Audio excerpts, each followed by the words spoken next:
Not your average tabletop. Woohoo!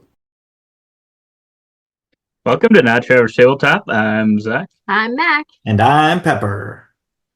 and today we're in our top 10 games of all time. If you've been following along, we've been doing our top 70 in segments of 10. So you can go back and check those out if you have not watched them already. And be sure to comment on all these videos to get entered into our giveaway that we're doing alongside this. You can check out the link below to go to that video that kind of says what you got to do, but pretty much got to comment on all these. But yeah, let us know in the comments below whose top 10 you align with most. Who do you think has the best top 10? And let us know what your top 10 games are if you have a top 10, if you've put that together before. We're always interested in learning about what people's favorite games of all time are. But yeah, otherwise, I don't know. I think that is it. We have a slide of our games. We've got a lot of iconography. So if you're just watching the top 10, we'll explain a little bit maybe on the first slide or two and go from there. Yes. But yeah, as usual, Mac will lead us off. All right. Well, my number 10 was number 11 last year, so a huge drop for it. Just kidding. And that is Tapestry. Wow. So this one's making a resurgence. It is making a resurgence. We played it somewhat recently, and I was like, yeah, it's good. I needed a break because I kept losing by hundreds and hundreds of points. And I think I still lost, but was Not by hundreds and hundreds. no, but I enjoyed it. I was back to enjoying it, so I just needed a quick, and there we are. All right, so you can see on the bottom right of this screen that it was 11 last year, and then 4 into the previous couple of years. The star in the middle there shows that this has a solo only mode. Not necessarily that we played it or recommended that way, but it has that option. So, and Zach is trying to make us blue and red and green. Are we For some reason. worse? Now we're just flashing. Christmas, folks. There we go. Red. There you go. I fixed it. All right, so Tapestry is just a solid game of basically try and make your turns last as long as possible while trying to complete all of these weird and fun goals and going up tracks and trying to chain things together. It's just really, there's a lot to it, and it's a long game, but it's super fun and it's super thinky in a good way. So I've just really always enjoyed Tapestry and glad to have it back in my top 10. Good pick. Good pick. Good pick. Yeah, I got to give that one a few more plays. I could see that making my top list sometime. I can't believe it's not in your top 70 at all. I know. I mean, well, you're the Stonemaier queen. We don't want to distract. It's true. Look, I even have a Stonemaier shirt on. Oh, dang it. I thought this was Stonemaier shirt. This is Packcast. Are you Zach has Stonemaier here too? Oh, He does I gotta go change. Okay, my number 10 is not a Stonemaier, but I assume we have to have had this designer before because he is the best designer in the world, and that is Bruno Cathala, I believe. This is a spin-off to another game, and that is Conspiracy, an Abyss universe game, and you can see the beautiful bald head of one Bruno Cathala peeking its way out there, which this game just it feels like a Bruno Cathala game. He always is able to pack a clever little twist into very seemingly streamlined games, and it just there's so many cool parts to this while being one of the most approachable games that I've played. I'd say this is my highest game that I would possibly consider a filler game to just fill some time, 15 minutes. Especially at 2 players, it can go really quickly. For being such a short, simple card game where you're kind of drafting cards and building this pyramid, trying to connect colors and collect endgame scoring, a bunch of unique endgame scoring condition cards. It's just so snappy, so streamlined, but just clever enough to keep you coming back, keep me coming back for dozens and dozens of plays. That is a great pick. And yeah, for some reason you say it plays really well at two. I don't know why. In my head, I always get this confused and think it is a two-player only game, but it is not. But for some reason, it just feels like one. Um, but yeah, this is a really solid game. I don't believe it did make my list, but it is one of those that definitely I could see. Like if I was in the mood playing it a lot, it's probably one that would make my the tail end of my list. And when I play it, it's one of my favorite games. So It is. Good pick, Jess. good pick. My number 10.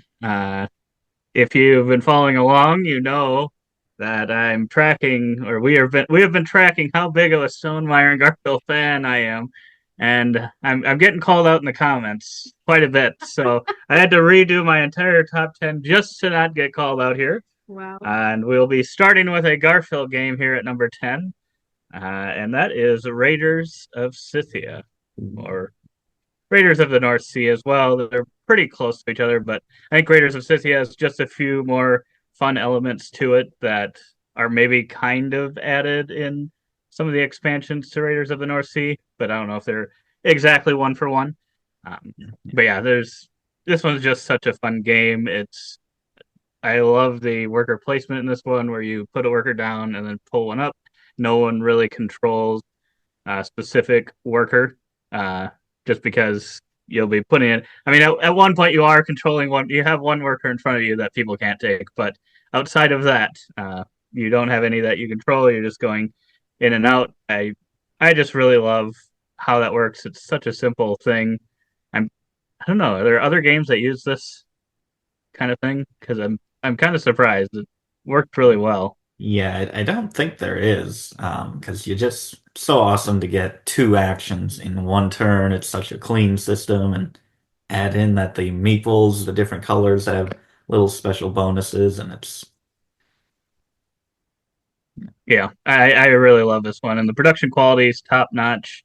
Yeah, this one's just kind of hovered around the back end of my top 10 for years now, and yeah, I've never played it solo, so not sure about that, but um, yeah, just a lot of fun stuff.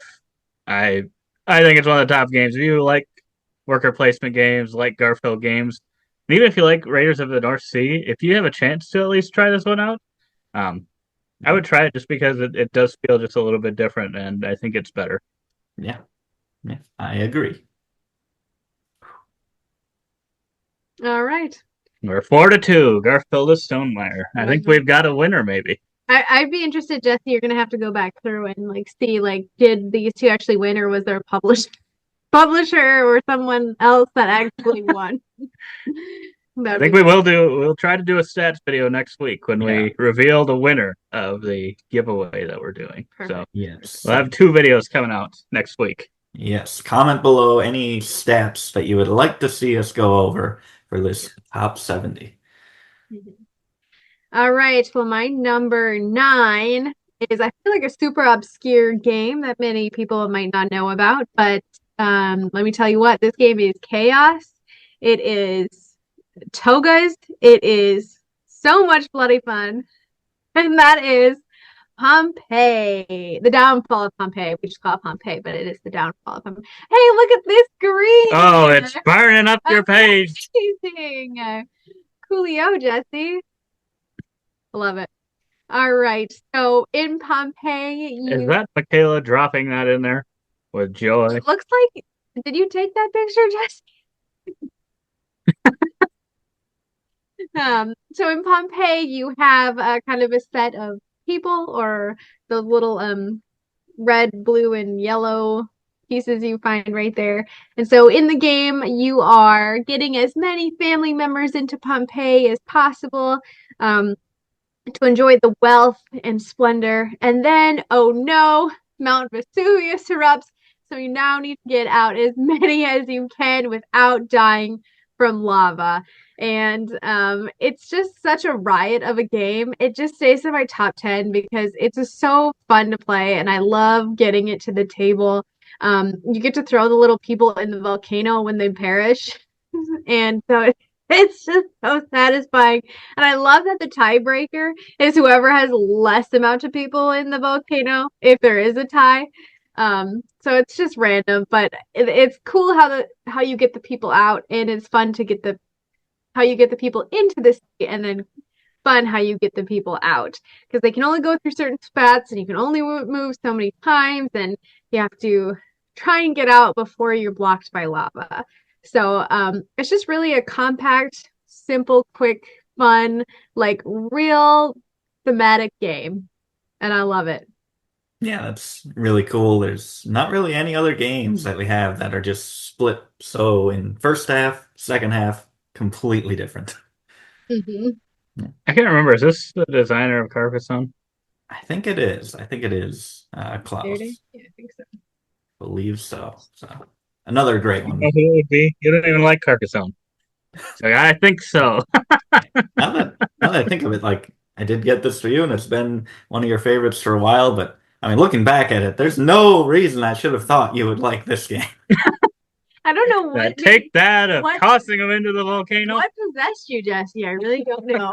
I think I just saw that volcano, and I'm like, I got to get this. But And it's 10 times better even with the little toga meeples that they got me to replace the little pieces that come with um, it. yeah, Excellent. fantastic. My number nine is for some reason it kind of I was thinking like, oh, it's similar to this one, but it's not similar. It's almost the opposite. You are working together. It does. I guess this doesn't start with a P, but this other one, they share P's in their titles. This is one of the granddaddies of cooperative games, and that is Pandemic. This one, ever since we played it, I don't know if we played base game or Legacy first. It was kind of about the same time. No matter what version, I just absolutely love the core system. The every turn is a puzzle as you have four actions, and you're like, how am I going to get from point A to point B, get this card to that character, and not die, not have the diseases spread and outbreak and cause your end in various different ways. Whether this deck runs out, you outbreak like 10 times or whatever. A few different ways you can lose this game, but only one way you can win it. And uh, I love the setup of this game, just initially dealing out those disease cubes to see what you're facing. Sometimes it looks like, okay, this is manageable. We got this. We got this. It's spread out. And sometimes it's just so heavily focused in one area that you just are terrified of it, and you're like, we have already lost this game. But that's fun in and of itself. Love this game. It's a classic, and the legacy is fantastic too. Can't wait to play seasons 2 and 0. I agree. This one is a lot of fun. It's one that I think took a while to grow on me. I didn't initially. I don't know that I hated it, but I was mid on it. Wasn't like excited about it, but after playing it more, it's a really solid game. Unfortunately, Pandemic failed to infect me with the hype that is this game. Hype. Wow. It did not grow on me, and I don't know that it ever will. But I'm so glad that you guys have each other to play this game with. Wow. She doesn't like cooperative games to begin with. No, Yeah. nope, not She for likes me. tossing the other player's pieces into the lava. I am so A far volcano. opposite of a cooperative player. Just kidding. We all know I don't like combat or player versus player very much at all. Well, my number 9 has already been mentioned in this set of 10, even. So, not many options here. And we're going to be sticking with Can't the repeat Raiders. Stonemeyer Garfield games. Ooh. Really? And it is Tapestry. Oh my gosh. Wow. Yeah, I which say, was. wasn't it? If you want some heartbreak, if you want to see heartbreak on my face, go back to last year's top 10 and see when I reacted to him putting this number 6, dropping from his number 1. And this might be worse. It was my number 1 for a long time, and then it dropped last year, and it dropped a little bit again this year. But I still really love the game. I think I just need to get it back. I think I don't know. when it was the number one, I was probably playing it a lot and maybe got Tapestried out a little bit. So haven't played it as much in the last couple of years, but I think I'm ready to get back into it. And like you said, we played it again recently, and it had been a while, I think, since my play before that. And I was like, oh yeah, that's why I love Tapestry. So I think it's one of those that now probably next year, if I get a few more plays and again get it played some more, it'll probably go back up, I would expect. Okay. We'll see. But no, this one, like Mikhail said, it's so much fun. You're filling in your little polyomino city there. You've got your tech cards there that give you a bunch of good bonuses. You each have your own civ, which can be very different, a lot of fun. They recently readjusted a lot of them because people complained that they weren't balanced, and I will still push that. Oh well, so be it. You just got to make do with what you have. I get maybe if you were playing a competitive one for money, maybe then sure that might be a problem. But at that point, I don't know that I would pick Tapestry as the game to be playing for money because it is. I mean, it can change wildly from game to game depending on some of your cards. Yeah. I mean, I think the better player will usually win, but sometimes you just get good combos or someone gets good combos and Someone gets the you just can't beat that. Or the spies. They're not that good. Overrated. Okay. Yeah. So But no. Was What? this recent play, was that with the expansions? I think it was with the expansion board and Yeah. Civ, but not. We didn't play with Not the Architectures. Yeah, we didn't play with the we extra played crap. with Okay. Yeah. A&A or F and P&P. F and F and P and P.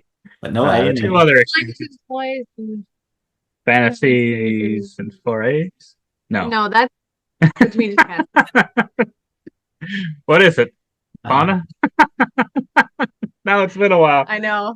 and It's we've got it. We've got it all in the box. Yeah, I can't see it. Yeah.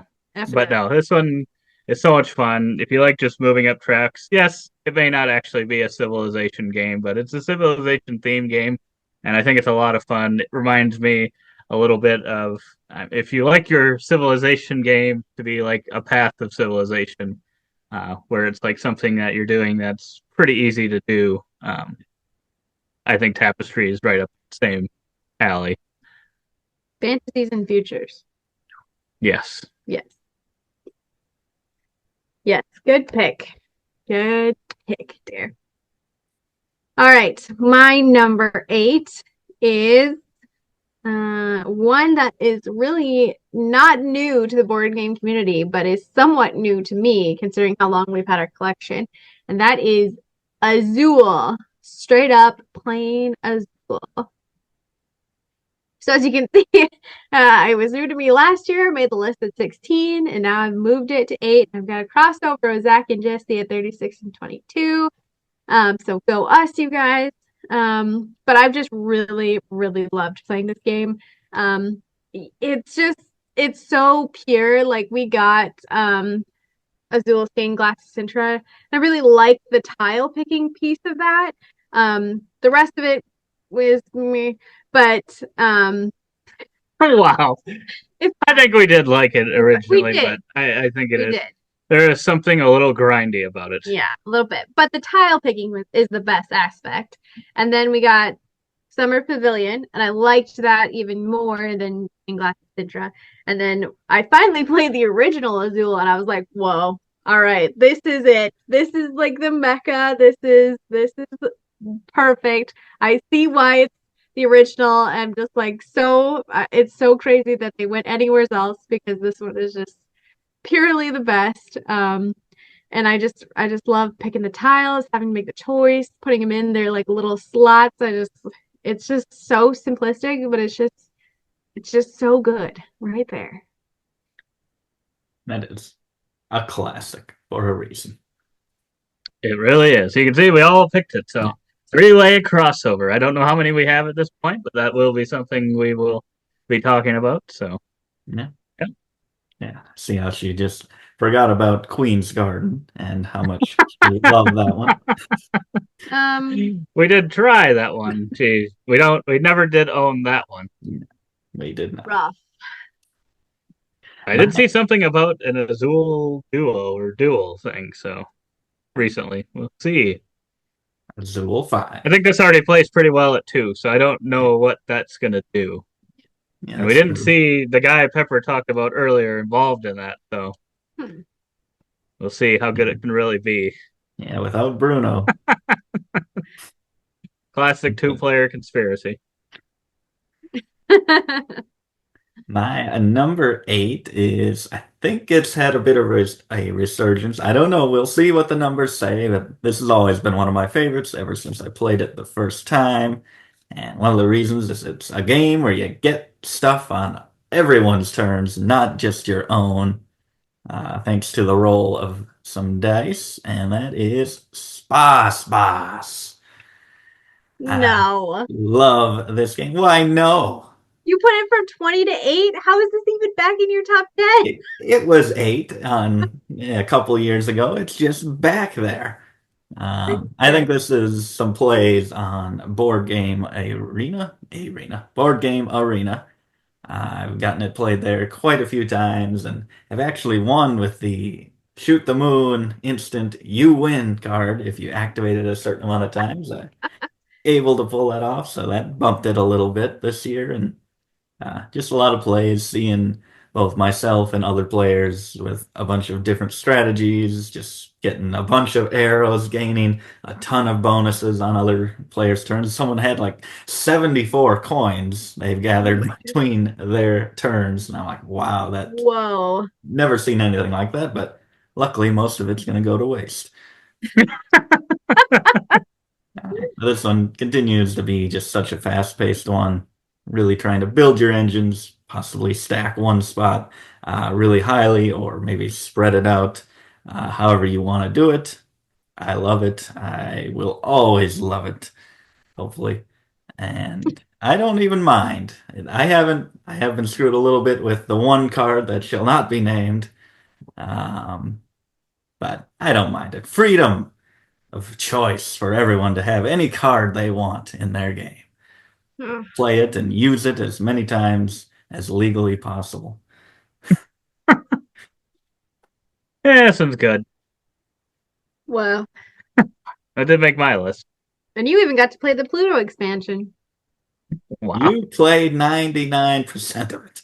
No, I did not. We've got stuck on the first level 5 times. What does that have to do with anything? But no, this one's a good game. If you like Catan, this is probably one that I could also see you liking because it's kind of similar in that way with the dice rolling and handing out the rewards and stuff. Yeah. So It's a good gateway game. just faster, much faster, and it doesn't feel like you get stuck Yeah. like Catan. No settlements, no cards that you're trading for sheep. My number 8, we will keep on the train of board game arena games here. I think at least 4 in a row. I can't remember what Pepper's number 9 was already. I'm already forgetting. But this one is one that I think has just slowly been climbing my list. Maybe I got a little inspired to keep moving it up here because of our trip this year. But it's also been one that I've played many times this last year on Board Game Arena, even at solo plays on it. And that is Clans of Caledonia. Oh, okay. I was blanking here. I was getting worried. I'm like, I am not knowing what he is hinting at all.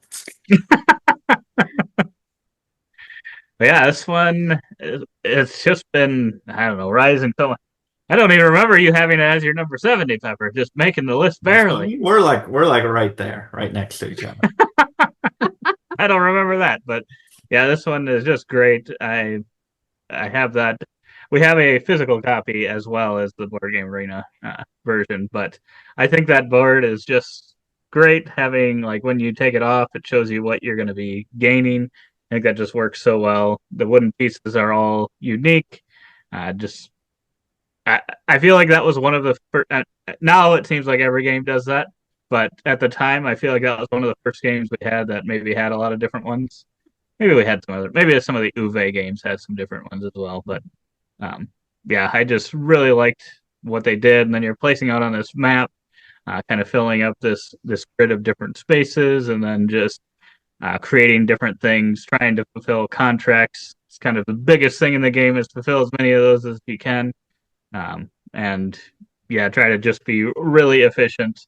And I feel like the more I've played this, there's a little bit of a market piece to it as well, and just being able to utilize that in useful ways I found can be very, very helpful in actually completing a bunch of those contracts earlier in the game, just because of the system it has, where earlier you can take new contracts and they actually give you money for taking them. And later in the game, it costs you a lot of money to actually even take a contract to try to fulfill. So, yeah, there's just so much good stuff happening in this game. It's a little heavy. So if you don't tend to like the heavier games, it might be a little bit too much, but I think they're going to have a Kickstarter for this and then an expansion for it. If you want to get the game, I don't know that it's been the easiest one to get. I'm not 100% sure, but I definitely recommend trying it out on Board Game Arena if you haven't played it before and you tend to like crunchy Euro games, just to see if you need to go back that expansion when that does come out here in the next month or so. Yeah, for sure. Yeah, kind of think of this as like a classic. I guess I don't know if it's considered a classic, but kind of is to me, at least in my head, Yeah. for at least its time. Yeah. It does kind of feel classic because I'm like, my gosh, it's been so many years. I can't believe they're coming back to this and giving it an expansion. But I feel like that's just because so many games these days have an expansion either right away with it, and maybe if it was made today, it would have. But other games, it seems like, oh, it's got the expansion coming out next year already, or 6 months from the time that the game comes out. So it's nice that they're going back to it. All right. I'll keep us moving along. So hard with our top 10. We just want to talk. So you guys might be in a long video. Me too. I'm just saying. We're all doing it. I'm just warning them that you might be in. You guys aren't getting the warning. It is me. It's not. We're all talking about our games too much. All right. My number 7. Honestly, I'm going to be straight up with you people. Like, any game that I'm playing in my top 10 is probably my favorite game at that moment. So I'm like, I can't even do a top 10 because I love whatever I'm playing at the time. Because I'm like, but I did rank them and I feel like they're ranked, but it's hard to say that for sure one of these couldn't be the number 1 of the day. So, all right. My number 7 was number 7 last year.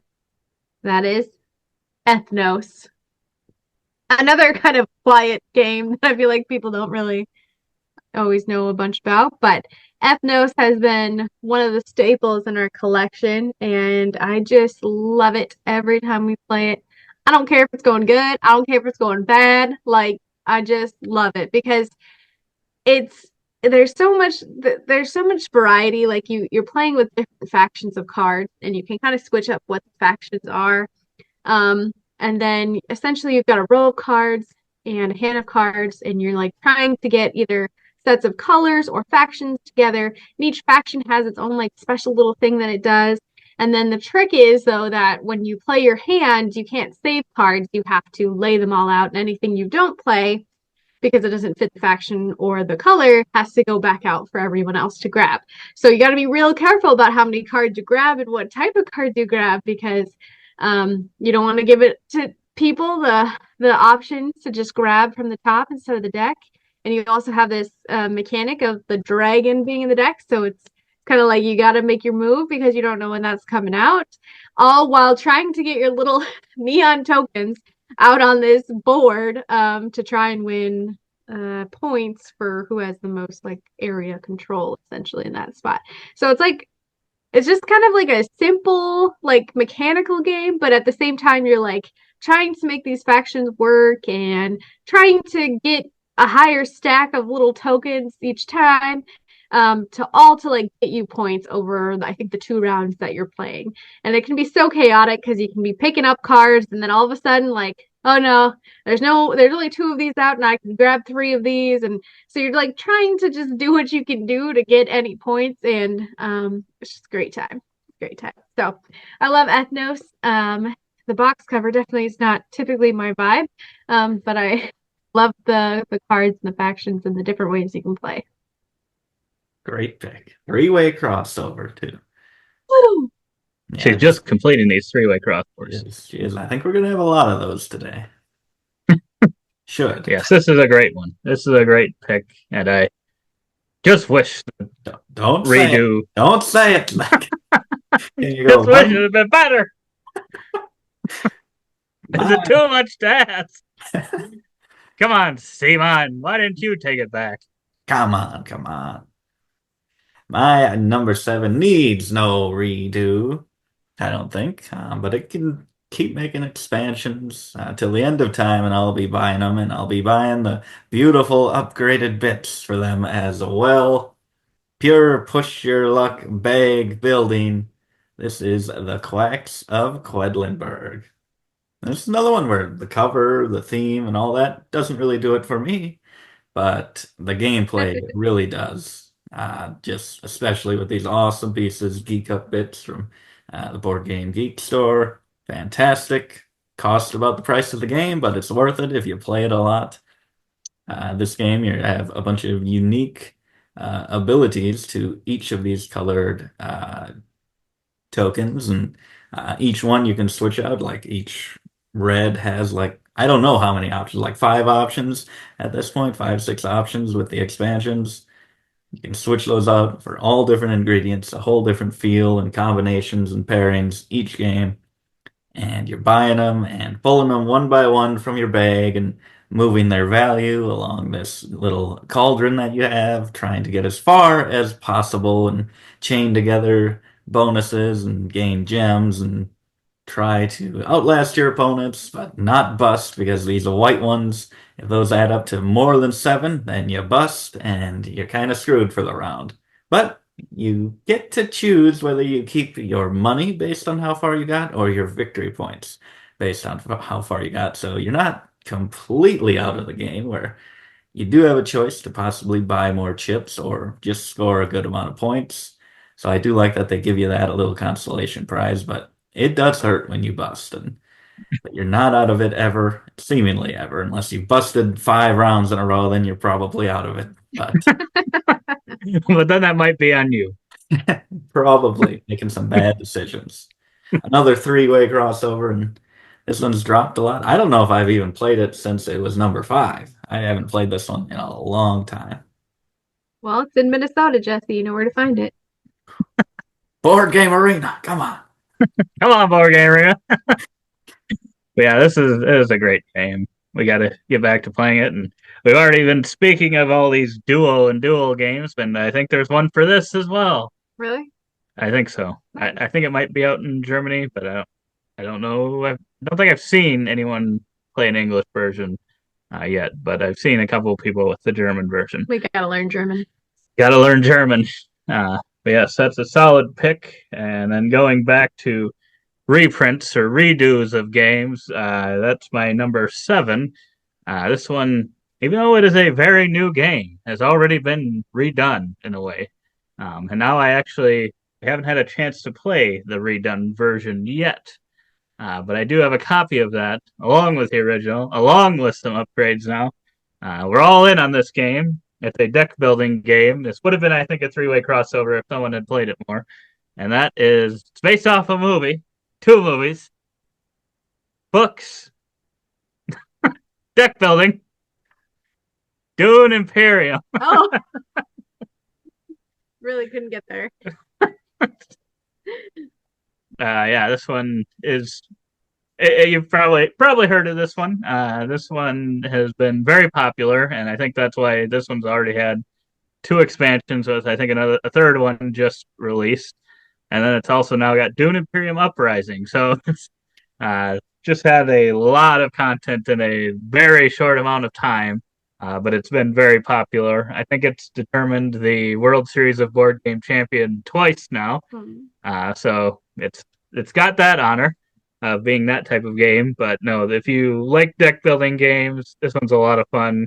I'll say I'm not like heavily into the Dune theme, but I think this one really worked. I think now that I've watched the movies, that's as far as I know about Dune. So I'm still not very deep into the lore, probably. But knowing that and now going back to the game, I think some of the stuff makes a little bit more sense to me. And then just yeah, the fighting in this game, you're kind of just fighting to these 10 points, and it just is a really great experience. I There's not many games that I don't know. We play so many just at two, maybe three players, and then a lot of these games like at four, sometimes really long. This one, I mean, it's not like a short game at four, but I think this one just plays really well at four because you're kind of all just fighting. Oh, 1 point there. Yes. 1 point feels so big in this game. And then like this battle system, it's like I don't know that I always love battling in games against other players, but I think this one just works really well. You usually get something and you just know sometimes it's for like either a point or 2 points. And that can determine who's gonna win the game. And it's just crazy how yeah, someone else could steal that maybe might not even really be in it, and then force someone else to win via taking that combat from them. It's just it's really great. And every time this is another one that's been a slow burn for me. Originally, I was like, I don't know, this is the greatest thing. Everyone had been talking it up. I played it more and more, and I'm just like every time I play it, it's just like, oh man, that was great. We were all towards the end, and everyone was at like 7, 8, 9 points, and the winner got 10 or whatever. I just really love it. Nice pick. Yeah, I gotta play this one more Yeah, for sure. it's a good one. We got to play it more. I think it could be a real contender. I'm shocked at the 51-7 though. That one's quite a jump. Talking about stats, that might be one of the highest rises. It might be because yeah, but it does feel like it because I think it's not like we've played a ton, but I think we've played it 2 or 3 times, and I think all of those times we've been at four players with uh, my brother-in-law and sister-in-law. I always mess that up. And yeah, it's just a hoot every time. And I actually played the Dune game with them this year as well, the original Dune, and this one is much better in my opinion. That one's good, but this one is superior. Boy. Good pick. All right, my number 6 was my number 6 last year. And Jesse is completely wrong about this game. Completely wrong. It is Planet Unknown. Which ever since this game came into our collection, just hit in a big way. And yeah, I've loved it ever since. It's so great. You got that little lazy Susan that spins around, gives you a little tile. I love that you have a choice between a big one and a small one, so you can potentially make it work better. You get a sweet little rover, some cool little tracks to go up and down, and who doesn't love a polyomino challenge of trying to get it in a circle and while scoring points for every row that you complete and get your little meteors scooped up. Just a great game. It is the polyomino game, Jesse. The polyomino game. I don't know about that, but it's on my list. This is a three-way crossover. Yeah. Another one of those. And I think this is also on Board Game Arena now. So Nice. Yeah. Not as satisfying, but No, this one's pretty satisfying to play in person. It's a lot of fun, and yeah, I think I do like that fact because where you pick a tile or the active player, and then everyone else gets a tile, and luckily you get two choices, so you're not forced to take just that one. yeah, for sure. Good pick. It's a good pick. My number 6 is a crossover with Zach, and probably one of his biggest surprises that he even enjoys this game whatsoever. The Dice Chucker, madness-filled Cthulhu Death May Die. Love this game. Saw a Dice Tower playthrough. Wasn't attracted to the Cthulhu theme at all, but watched a playthrough and it just looked like a lot of fun.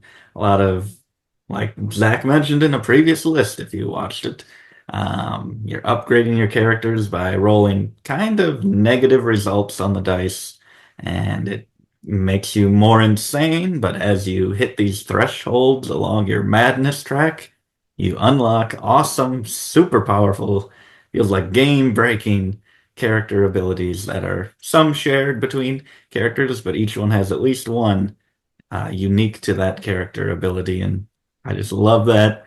Getting crazy powerful and just crazy. Super cinematic moments as well. All the monsters follow you around when you go through their space, which one of the best mechanisms in any game, I would say. Yes, And I really like that. It can be used.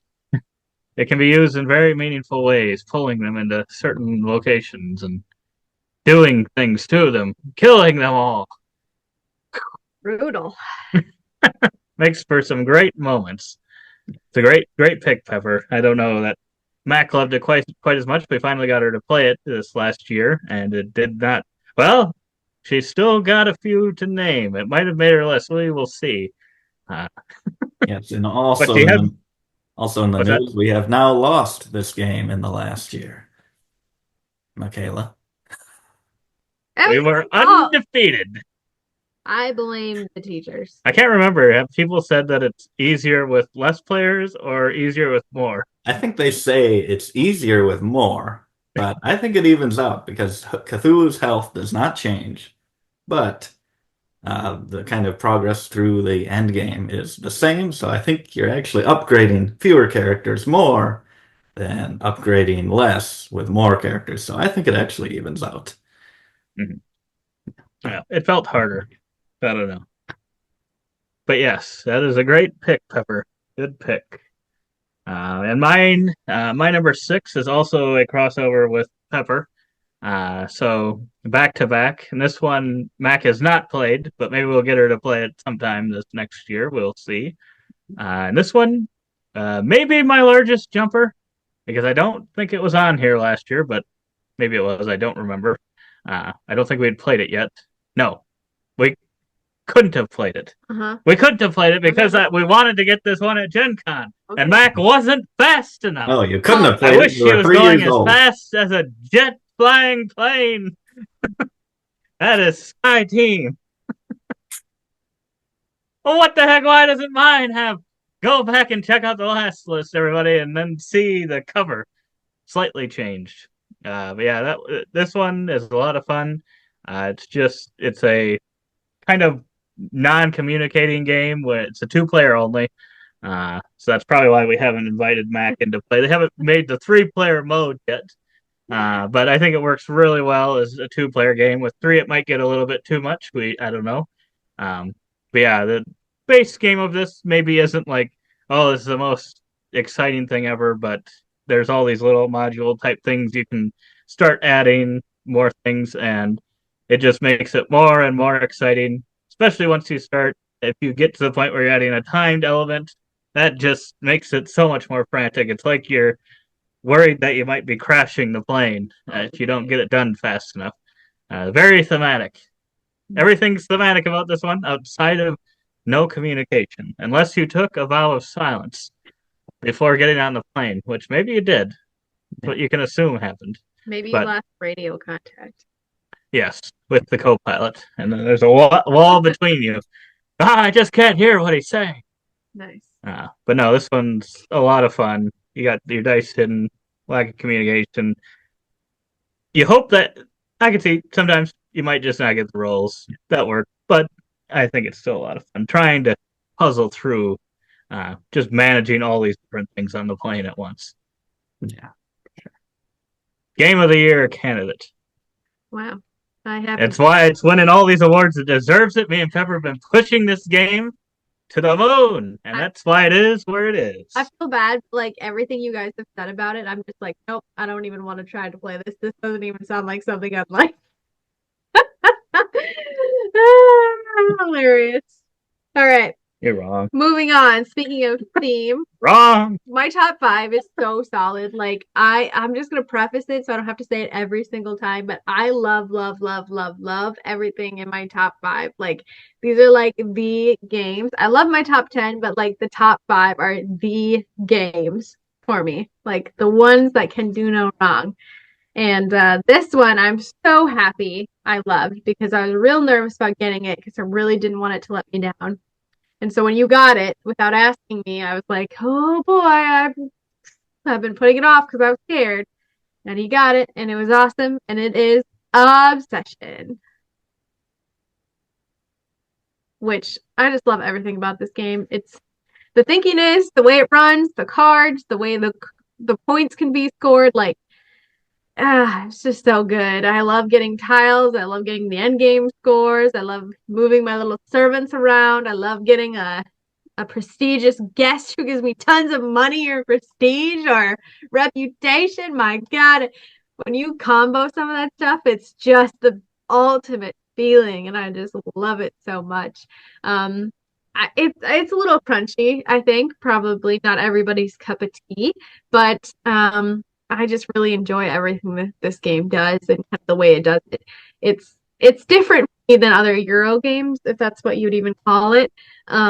But I feel like it's just different from everything else you play, and I really, really enjoy it. Yeah. Yeah, that's a good one. I enjoy it, but Another one on Board Game Arena. I would definitely suggest checking it out there, but there are several things going on. I don't know. I think we played it on there once or twice. I don't know that's the easiest game to play on Board Game Arena, but I think that just stems from it already having a few things that are even hard in person. Yeah. Yeah. So, but yeah, this one's really solid game. You can see it was on my list as well, my 30. So good choice, Maggie. I'm glad that we both liked it and not just you. I know. That'd be very disappointing because it is a little bit on the longer side. It is heavy, so it's like a tough game to get to the table if you're not the biggest fan, I think. Yeah. Yeah. It's hard because I've been wanting to play it so much lately, and I've just been like, nah, we gotta play it. But we have so many other games to play, so. Yeah. True. My number 5 is, I mean, my 5 are very tight too. My 10 are just all like could be number 1 games. If the others didn't exist, then I'd be totally fine with that as my favorite game. But it makes it a little easier when there's a number in the title that can help you place it at a certain spot. Oh boy. Number 5, give it to 5 Tribes. Bruno's masterpiece here, and it's just absolutely beautiful. This board, for some people, are going to look at this board and they're just going to cry, and they're going to run away and never play another board game in their life. But for me, I love it. Look at that board every turn. It's completely different from the last because you're kind of playing Mancala. You're picking up all the meeples from one of these spaces and moving them in amount of spots, dropping a meeple off at each location you pass. And then the final location that you place that last meeple on, you take that meeple color and all the meeples on that location that match its color, and that multiplies the benefit for that specific colored meeple. Each of them have a unique ability. It's just so many options, and it's not even just in a straight line. You can turn right and left, and sometimes you get up to like 6, 7 meeples onto one space, and you can just really plan out how you want to activate this turn. It's so cool. Just a perfect blend of mechanisms, so clever. The bidding in this one shines at 2 players. If I couldn't play it at 2 players, I think this one would drop quite a bit. I just really love having 2 turns in a round at the 2-player count, and bidding for that becomes so interesting when you try to get back-to-back turns and how much you're willing to spend of your points to get enough points back to make it worth it. So good. It is. Blends everything together so well, so amazingly. And this one was recently added to Board Game Arena. I still got to try it out on there and see how the implementation worked, because yeah, this is one of those, like Pepper said, very thicket games, and you're putting all the different meeples around. I feel like that part could be messy. I haven't tried it yet to see how it actually does it on there, but that part maybe it would even be easier than in real life, because sometimes you do it and then you're like, oh, wait a minute. And then it's like, oh, wait, which ones did I just place? So maybe it'd actually make that easier. I don't know. Yeah, good pick. Good pick. My number 5 does not have a number in the title, but it's one that I've had in my top games for a long while now. I think I loved it from the first time I played it. I think it made our list for that. Games we loved at first sight, I believe. I hope it was on there now that I'm saying this. But it is Terraforming Mars. From the very first game, I've just always loved this one. At first, the only thing with it, the first play or two, it's like a little overwhelming because all the cards are different. They all do kind of, there's kind of groups of cards once, There's wild terminology. but it seems that Icon. at first it seems like it's just all random and wild. But as you play it more and more, you're like, okay, there's kind of these types of groups of cards, these groups, and you can start to actually, well, probably depends. If you're a really good gamer, you can probably figure out strategies and stuff right away. I think it took me a little bit to be like, okay, I can kind of go towards this type of thing once you kind of can remember certain cards, and it's like, okay, if I can maybe get that card to come out or whatever, I'm gonna try to do this or do that or hold the card in your hand for a while and play it. But yeah, just from the start, it was just like, oh wow, this seems like a really great card, but it costs a ton to play, and it's just like it would just sit in my hand and sit in my hand, and then eventually I get to play it, and it's just like moves you up on this track where you get coins back at the end of each turn based on how far you are with your terraforming rating and a combination of your coin income if you have any of that. I think that's really cool that you kind of get more. It feels like a thing that it should be like, oh, that could get out of hand because that person's ahead, now they're getting more coins because of it. I feel like it doesn't give that big of an advantage. Maybe it does, but I don't think it doesn't feel like it's a snowballing thing. It's not like, oh, now they're 5 ahead, they're definitely going to win now. I don't think it has that, but yeah, I just love this game. If you love like tableau building where you've just got tons of cards played out in front of you, I highly recommend trying this one. Another heavier game. This one's on Board Game Arena as well. And I think it's got an app, which is pretty good too. But yeah, this one, ton of fun, great game. Yeah, good pick. Terraforming Mars, Good pick. all time great. Awesome. All right. Ares Expedition's good too, but the dice game, Yeah. Good. maybe Yeah. not as good. Well, what are you gonna do? What am I gonna do? Beat your top 80, maybe. All right, my number 4 was number 4 last year. I don't know if you guys are starting to notice the pattern, but I was like, yeah, I'm not moving anything. I don't know what to do. Wow. Well, this is exciting. It's so exciting. So if you're new here, you're in for a real treat. But my number 4 is It's a Wonderful World, and it is a wonderful game. I have loved this game for years since the moment it entered our collection. There is nothing so good as getting your little cubies and getting all your cards out, and it's just so satisfying when you get like the cards at the right time and you get all your little cubes and the bonuses.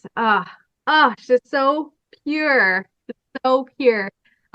There's not many games that I could play like again and again, like time after time, but this is one where it's like I don't mind playing 2 games in a row of this. Like I don't mind if we do 3. Like we've done it before, and that's not a common thing for me. So I feel like that just speaks to how great this game is because it switches it up, changes what you're doing. And we've had the expansion content or the, I don't know, campaign stuff.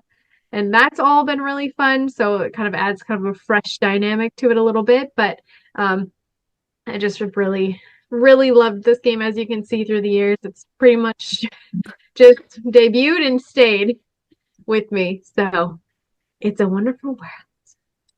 Pure engine building. Yeah. And I feel like this is one, to me, that I just do not understand why Pepper doesn't like it that much. This one just surprises me. It's probably one of the biggest surprises. Yeah, it used to be in my list, and I don't know. It just maybe I played a solo a bunch one of those years, but or a couple sessions, but I don't know. It just doesn't hit that next level. But it is solid. It is pure, perfect engine building. Gotta Also agree on Board Game Arena. I can't believe how many there are on there. Are you guys spokesmen or ambassadors for BGA? No. BGA, they probably should be paying you at this point. Yes. Not sponsored. Oh boy, my number four. But this one it's had a little drop for me. A little drop. This one is a three-way crossover in this top 10. And it is a Stonemeyer game. And it used to be my number one. It was my number one every year going through this. And that is Tapestry. My favorite Stonemeyer game, and now I hate it. Down to four, pretty much trash. Now, this one's fantastic. It's so rewarding. It feels like a big game, but it doesn't melt my brain with all the different currencies and trying to plan out my turns ahead, like something like Clans of Caledonia, where you got like 56 money and this costs 13 and it's going to give you 5 back, and you're trying to figure these things out, and it's so complicated. This one's so simple. It's just 4 resources. Everything costs 1, 2, or 3. Most of those are wild resource requirements, so you can really manipulate and manage the cost very easily in your head. You can plan the turns out quite far away, which is a huge plus for me because I do suffer from the occasional analysis paralysis. So I do like when a game is just simple and easy to plan those turns ahead. Production's fantastic, these miniatures, and just the wild, swingy nature of the Civs pairings with these cards, the Dystopia card, which I somehow just have some relationship with, some way I'm able to pull that card almost every single game. It's amazing. It's like Yu-Gi-Oh! It's like Heart of the Cards. He I feel, always gets the magician, dark magician. yep, and Pepper always gets the Euphoria card. I feel like I still remember the first game that you played that on me. I think it was like one of our first, it was either our first or second play, I think. And I didn't realize that existed because, I don't know. Let us know in the comments below. Are you a person, I don't does even know what anyone this out there, card is. does anyone out there go and like go through decks of things before you play a game the first time and like see how things are played? Because I never do that. And when this happened, I felt like, wow, I thought Jamie said there was no take that in this game. Yeah, just steal your landmark right from in front of you. Oh, the dystopia one. Yeah. Oh, I think Where you can take any oh that maybe sorry, I said Euphoria, I think that's what I meant. Yes, it's based off Euphoria. But yeah, this is a great game. Terrible card, great game. Just because Pepper always gets that card, I feel like he's put although I get him back. I always get him back. He does. He You, conquers me once I can't play traps anymore. it's gotta happen in our games. It always does, but it's just us two. Yes. All right, boys. My number four, yeah, that's on Board Game Arena, and this next one also is. And it's also a Stonemeyer game. So I believe we're going to be tying it up here between Garfield and Stonemeyer. And it is Wingspan, Ooh. which looks like it. I guess that's, oh boy, that's the worst it's been ranked so far. Hate this game. I don't know what happened. I think I just didn't play it as much this year. Um, After last year getting to number two, it just barely missed out because I played it a lot last year on Board Game Arena. I feel like that's when I got like 100 games of it in there.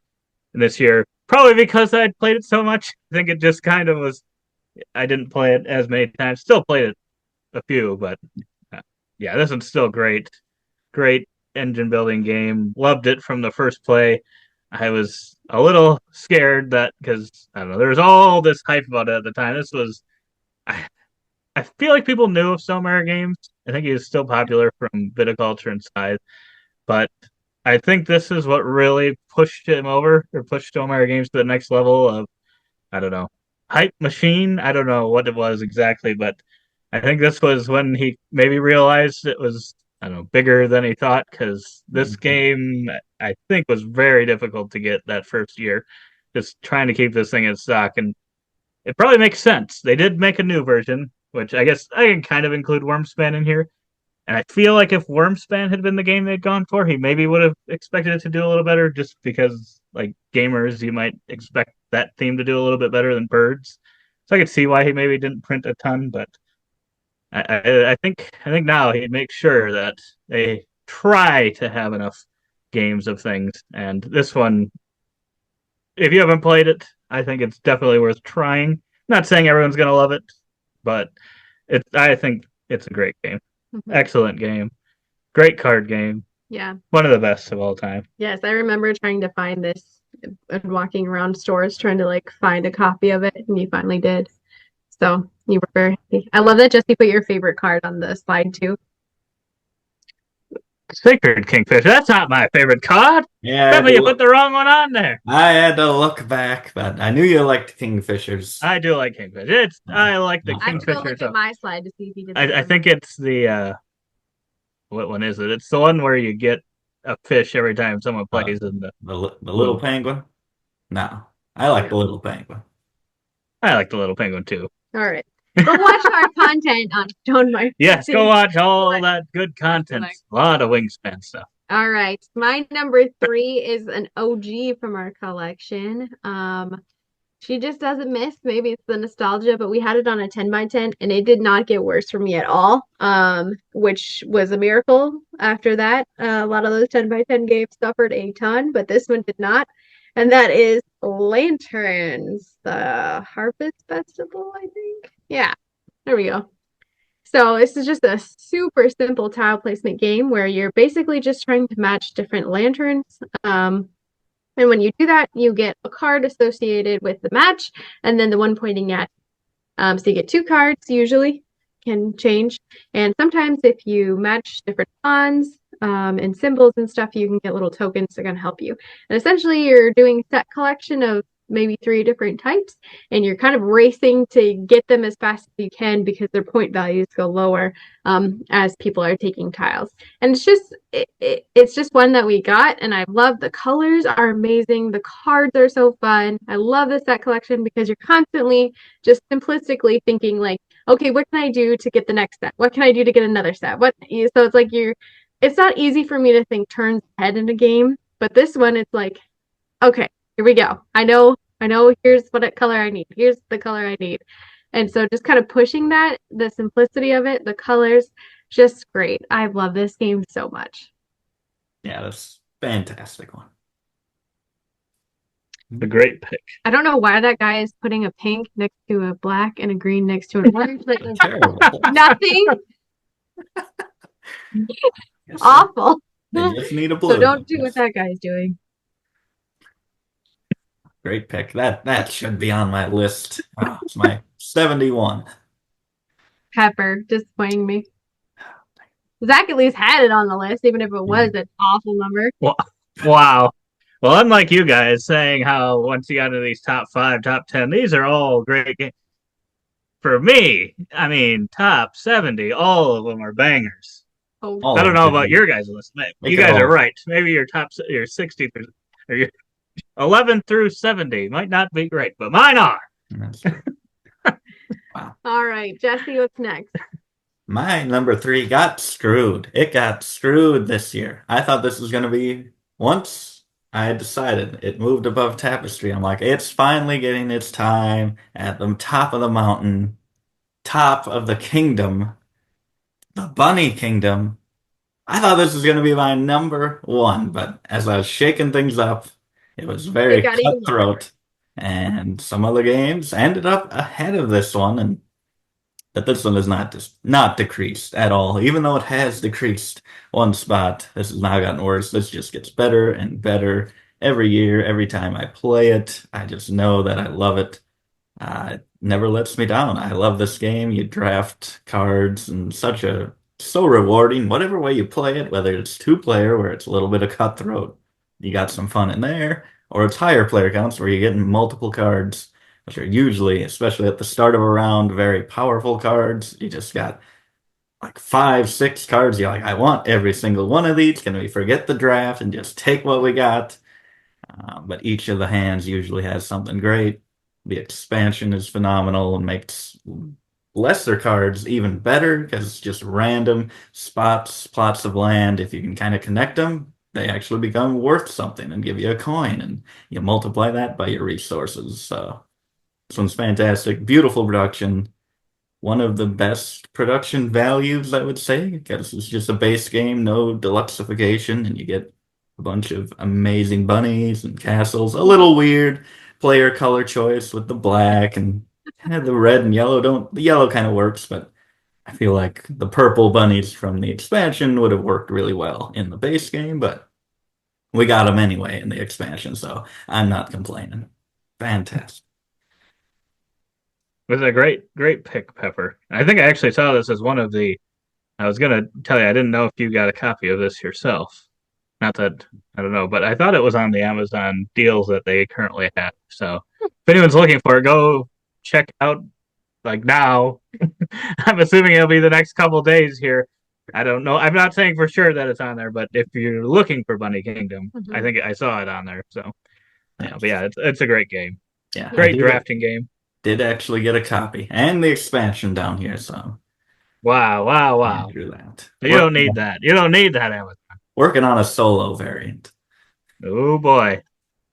Gonna have to work with Richard Garfield on that one. My number 3 is a big series of a bunch of games. It's one that has just grown in the collection over time. And this one, I'll just say it's unmatched. It continues to grow. The Unmatched game system, just Unmatched in general, it's just a great system. I don't know. There's a lot of these kind of. I would say this is a 2-player. It can be played with more. It's kind of a 2-player head-to-head battling game, and I think this is definitely the funnest one that I've played. I think it's better than the ones like Hero Realms and Star Realms and stuff, where you're. It's a similar concept, even though those are kind of deck building. But this one, you've already kind of got this deck built for you, and it's a unique deck with different characters that do very different things. And there are so many characters that I could definitely see them going to in the future. Can't wait till we eventually get Godzilla and Kong. But the ones that they have out here already are already really great. And they've gotten recently into, well, last year they got this Tales to Amaze, which brought it into a cooperative setting. So now you can fight together against these baddies, which I think is just a great thing that they did. I think it worked perfectly. I was a little worried at that to know if is this actually going to work as a cooperative game. Like I could see making it cooperative, but are they going to make it interesting enough to make it worth playing that way? And with this one, they definitely did. And now they've got the Teenage Mutant Ninja Turtles, which I haven't looked into how that goes, but I think I saw it today that they did some changes to the enemies in this one. So it'll be interesting. I was going to go watch that video probably after filming this to kind of see what those kind of changes are, what they're bringing into it. And those ones, they actually make it so the main baddies, you can buy these decks of cards to actually play as them. So now I'm hoping that we will also eventually get the alien invaders and the Mothman. But no, this is a great game. And the line of sight, I think, is the thing that makes it. If there wasn't such an easy, simple line of sight, it would. That's the reason I think I don't like many of the battling ones if it's on a board. So that line of sight can sometimes be like, oh, you gotta be center of that. It just is kind of iffy. Whereas this is just clean. Colors. Yeah. Yes. Good crossover with me, babe. Good job. All right. My number 2 is probably a game that I might get some heat for, but I don't care. Don't come at me in the Did you play Heat? I haven't played This is a surprise. Like you played it without us. It's still in Saran wrap over there. My number 2 is Red Rising, which is the Stonemaier underdog next to Pendulum, and I don't get it at all. I don't care. I love this game. I don't know why you haven't given it the spotlight at number 1 then. I love this game. I love everything Such about an it. ambassador. You might as well call it a 1 because if I'm playing this game, This it's is 1B. If I'm playing my 1, then 1 is my 1A. I don't know. You make me slot them in, and I can't just say 1 through 5 is all 1, can I? Are you gonna let me do that? Well, Pepper breaks the rules from time to time. That's true. Maybe next year. But I just love this game. Everything about it. I don't care if it's better than Fantasy Realms. It's fun. It's colorful. It's got cool scoring things. Little I read the books and that just pushed it even further. I was like, okay, now I know who these characters are, and I'm like, I love it. I hate it. I don't want these people. I understand why they're awful. Um, so I don't know. It's just a passion. Like I just everything about this game just is perfect and speaks to exactly what I like in a game. And I can't say enough good things about it. I This just love it. this is a game that she played solo on Tabletopia. That is the most not Mac thing to do. Yeah, I did not. I did not. I played it solo, like physically too, like multiple times. I do not play anything solo, but I don't know. You were busy, and I was like, yeah, I'm gonna play Red Rising. I played it solo, and I beat the solo. I was like, that's right. Don't come here. You even had some influence on Abby, who got herself a copy Yes, at Barnes and Noble for cheap. That is the one thing about this game. Even if you think you won't like it and you hear all this negativity about it, it is always on sale. So you can get a but good game for, I mean, probably about the same price as you're paying for Fantasy Realms, which is just a freaking deck of cards. yeah, Yeah. You get a little bit better components with this. yeah. Yes. And it adds a few things. It's different every time, and I just think that's the best part. Is like the scoring so cool, the different things, the factions, the setting down and picking up trigger things, and I don't know, it's just different every time, and it's just a great puzzle to try and piece together the best collection of cards that you can with whatever crap is out there. Absolutely. And crossover with me. Good pick. Good job, Pepper. Perfectly timed. My number 2 is a crossover in this list. And it's almost a crossover on the number. It's unmatched. It's unmatched. It's so good. If we didn't have the tournament, I don't know if it would be as solidified as it is, because this is a game that through the years, as you can see, it dropped off kind of before we did that tournament. If I'm not playing this game currently, it seemed to always fall off my list. But with that tournament, I haven't played this in a long time, and this is still holding strong right at the top. When I was allowing myself to shake up this list at the top, this was one that I'm like, just the memories of that tournament, sure. I was very fortunate in the tournament. So that may have helped, but I got to know so many new characters and see how uniquely they play. Found some brand new favorites from just random characters I drafted because I'm like, they look cool. And they just turn out to be amazing abilities. Every game is unique from this. Stories are created, cinematic events are written. It's fantastic. Go check out our tournament. We have a lot of amazing matchups, some not so great matchups, but a lot of really amazing matchups and so much fun that bumped it up almost to number 1. So maybe me not playing it in a while did drop it from number 1 to 2. Fantastic. Yeah, I didn't want to spoil it because I was like, I thought that would have been on his list for sure. I thought you'd already said it actually when I said number 3, but like, in case it's in his top 2, I better not say, it's a 3-way crossover. I was thinking of trying to prepare anything to throw you off the scent if you were to say something. I almost put a fake already appeared on Pepper's list on that slide just to make sure you wouldn't say anything, but I did not. Wow. Wow. I would not have thought this would be your number 2. It's pretty shocking to me even. But yeah, it's a lot of fun. We did have a lot of good matchups, surprisingly. I don't know how we had so many go down to the wire. Yeah, crazy stuff. Yeah. Just makes the videos even longer.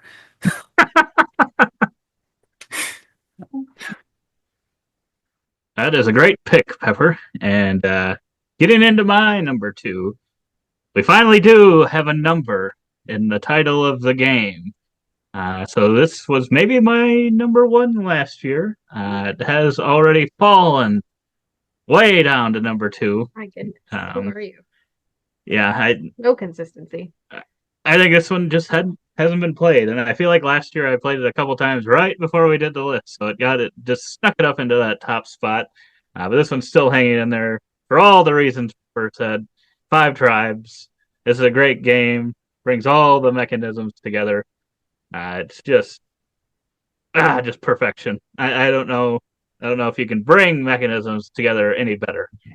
Just using your points as currency, I think, just makes this one work. Like you said, I think two-player is where it thrives.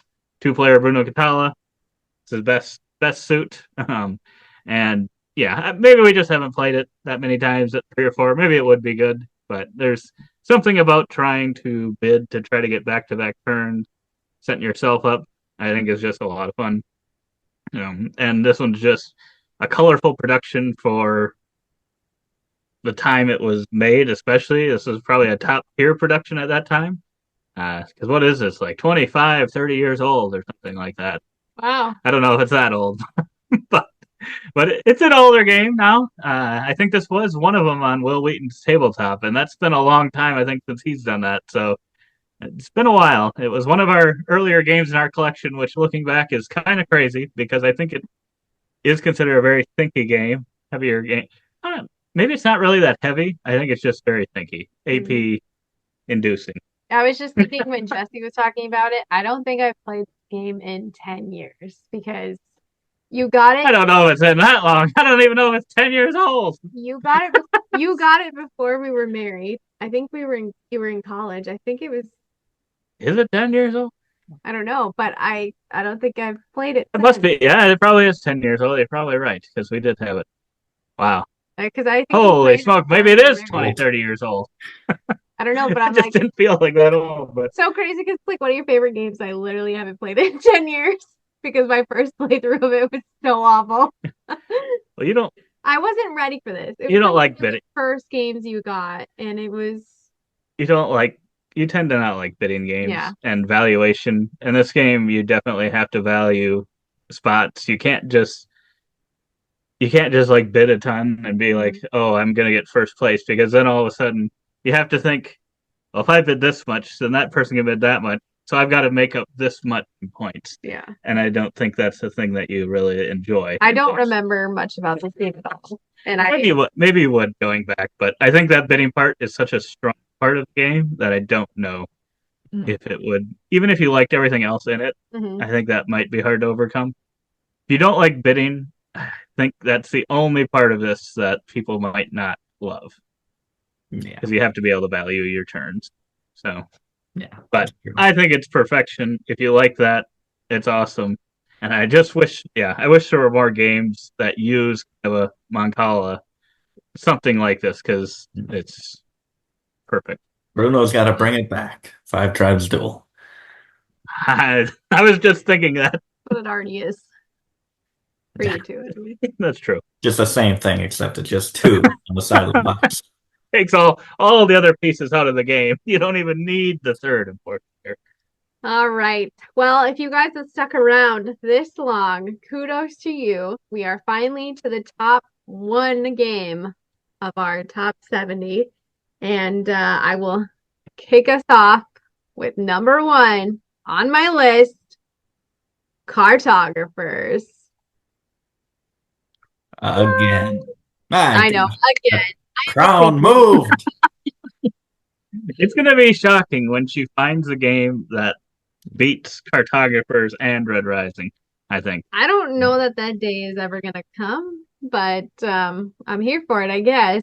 It'll probably make me sad, but I love this game ever since we got it. I don't know what's sad about finding a game that you love that much that ranks with your top of all time. I don't know, just like losing your other favorite game. Not you losing. You can still play it. I know. Okay. But what's funny is I feel like I never get to favorites because you were like, hey, we played that 10 times last year. We don't need to play that much anymore.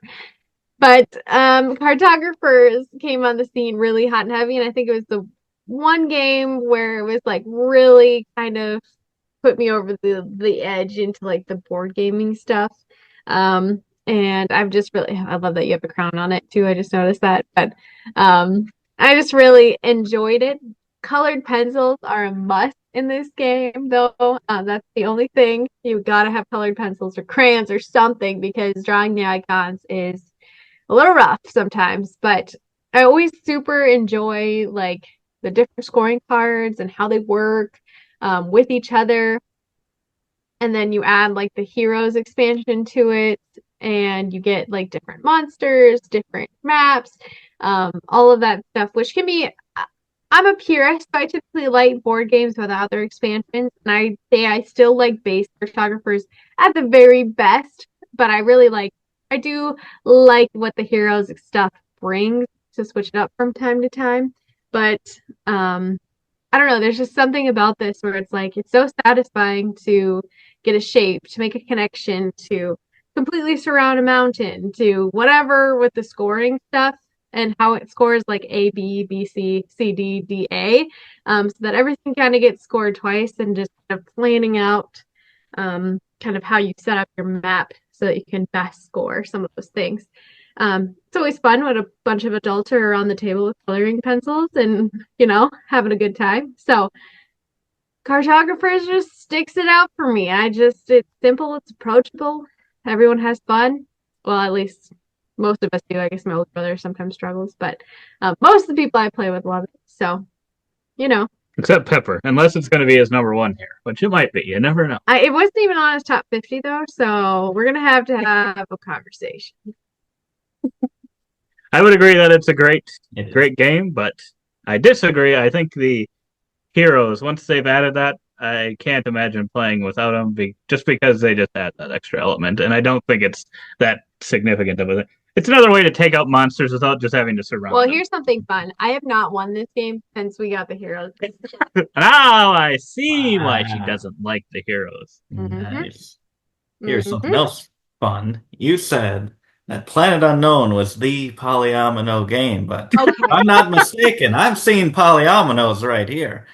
Yes, I knew when I said that Cartographers was polyomino, but I don't think of it as a polyomino game. Like, sure, but the way you do the tiles depends on the scoring cards. So I felt like, yes, it's polyomino, but at its core, it's not. It is, but it's not, Yeah.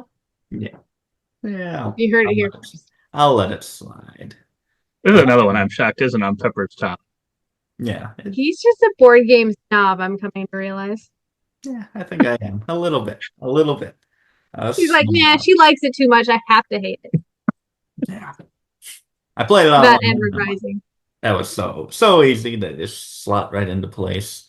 Even though it was Tabletopia, which isn't as easy to play on as Board Game Arena, but I liked it on there, and now I just want little wooden or cardboard pieces to slot into place. But I think it's a ways away until we get that upgrade. Maybe magnets.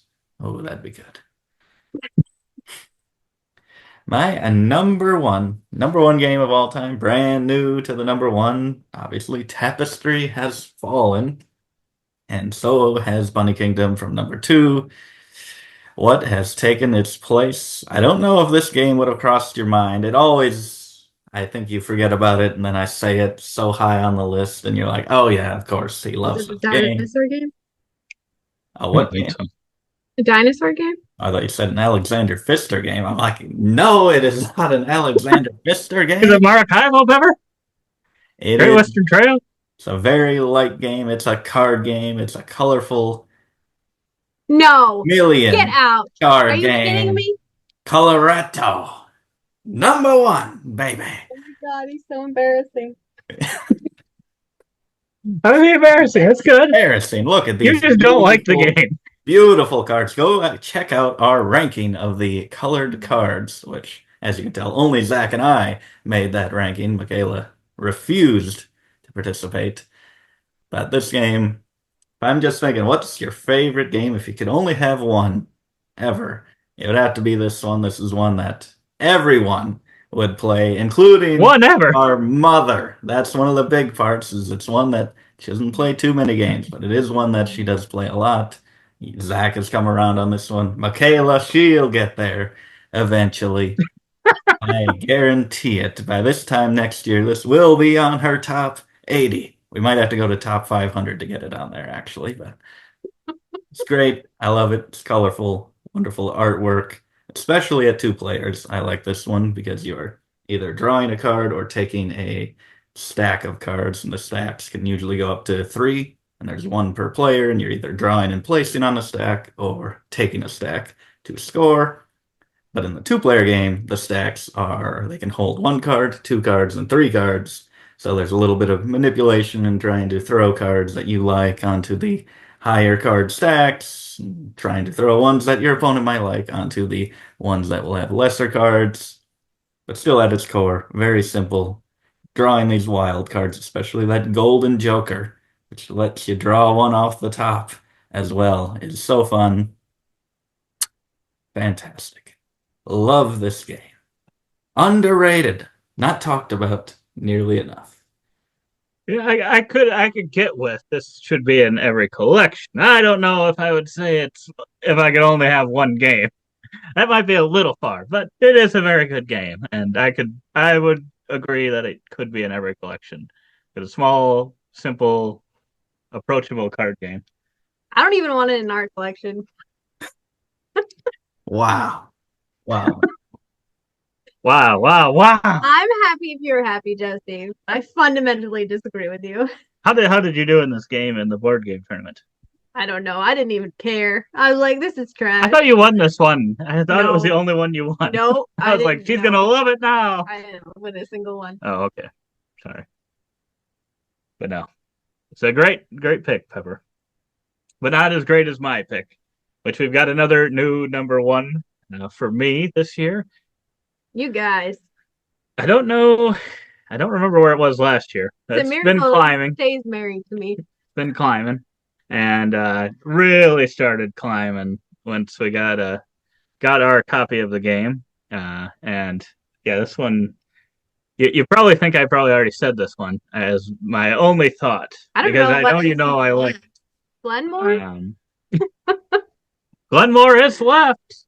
It could be Glenmore, but it's not. I was trying to see if you would think of it after I asked you this last weekend. I brought it as an opportunity. Want to play this? Are you serious? Oh my! And you said no. And I brought it up 2 times just to see if you would notice. I didn't know. Castles of Burgundy.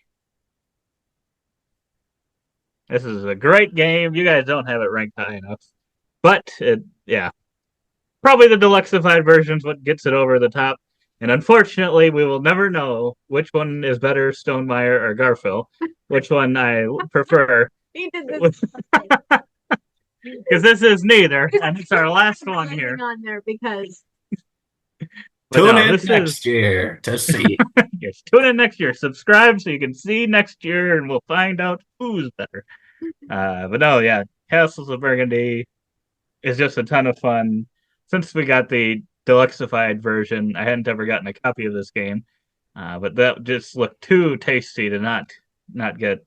And I think most of the people that have played it, I think you enjoyed it decent enough. 57. Yep. Which that was what I was a little worried about. That was my only hesitation. I'm like, there are a few things here that I don't know if you'll like. Yeah. And it's a little longer. But otherwise, it's just perfection almost. It's another one that's almost perfect. I just love the gaining these tiles that do all these different things, score in different ways, and trying to fill things in quickly so that you get like those extra bonus points, taking those different strategies to the game. It's just, I don't know, so much fun. The deluxeified version definitely helps. I've played this one a ton on the app. And I think that's maybe also what helped it. On our trip to Scotland this year, I think I played it like 4 or 5 times on the plane. You did? I didn't know that. I was asleep. And I think that probably also helped a little bit. Because, yeah, it's just, Maybe it was against computer players, which I question whether or not they are taking the best things. But overall, it feels like it's close enough to maybe real people. Did you beat them? I have won every game, so that makes me think they probably aren't playing the best because I shouldn't be winning everyone. But no, this one's just a lot of fun. I could see maybe you get a bunch of bad rolls in a row that aren't helping you with what you're trying to do, but you just got to be able to, I don't know, figure out something else to do. And usually you still end up getting points. Probably is the most hurtful maybe towards the end of the game if you're just not getting things, but throughout the beginning and middle, it's not too bad. Yeah. And it's actually got me really excited about other Stefan Feld games. But unfortunately, Queen Games has, I don't know, somehow has like all the rights to all these other Steffenfeld games that are out of print, and they sell them for like $100 a piece. And I'm like, they're nowhere near this quality. If they were near this quality, sure, maybe, but they're not there. I don't understand. And it's made me very disappointed. I got to go to some board game convention that has them all so I can try some more Steffenfeld games. My goodness. We're in for it. Fantastic. I think every single person in the gaming group likes this one.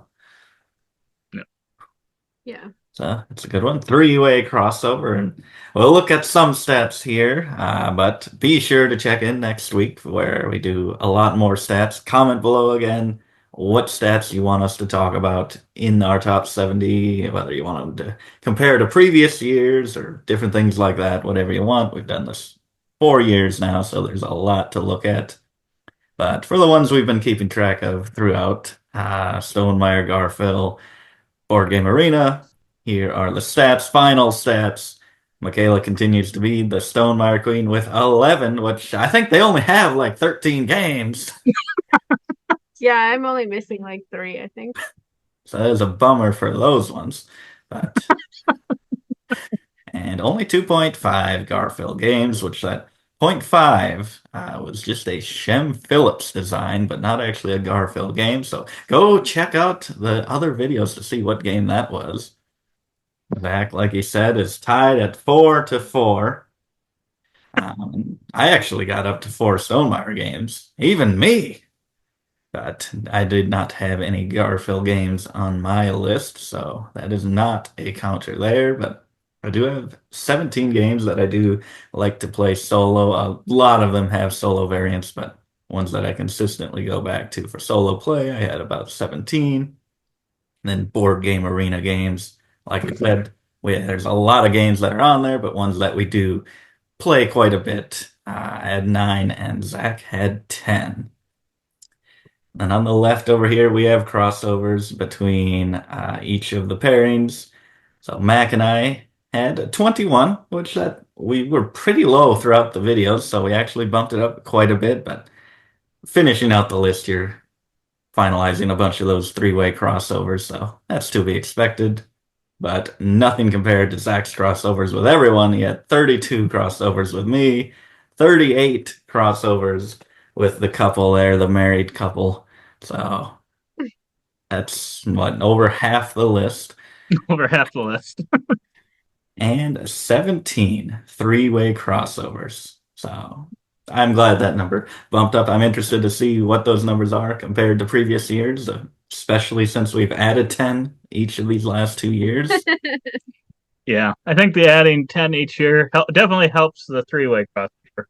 I think that definitely makes it a lot easier for that to be hit. But yeah, overall, I just know I'm the biggest fan of Garfield games out of all of us, I think. And Pepper, did you not have Raiders on your list? I did not have Raiders of Scythia on my list. I had it last week, I think. I was begging last video because I thought, oh, well, he's still got that to come. And I'm like, you're going through this. I'm like, oh, he must not have had it, or else he already said it. I didn't make the list. I felt so bad because I do love that. Love what it does. Didn't quite make the list. Maybe you'll see it when we talk about, I think we'll talk about highest drop-offs on our list in the stats. That'll be one we cover. So, oh boy. Stay tuned for that. Yes. But otherwise, yeah, like the video, subscribe. Maybe we can still get there. We've got about 100 to go for 1,000 subs to give away a copy of either Tapestry or Wingspan, your choice. So yeah, definitely subscribe if you haven't already. And if you enjoyed the video. But otherwise, we hope to see you next week. And as always, don't forget to keep on nibbling on our content.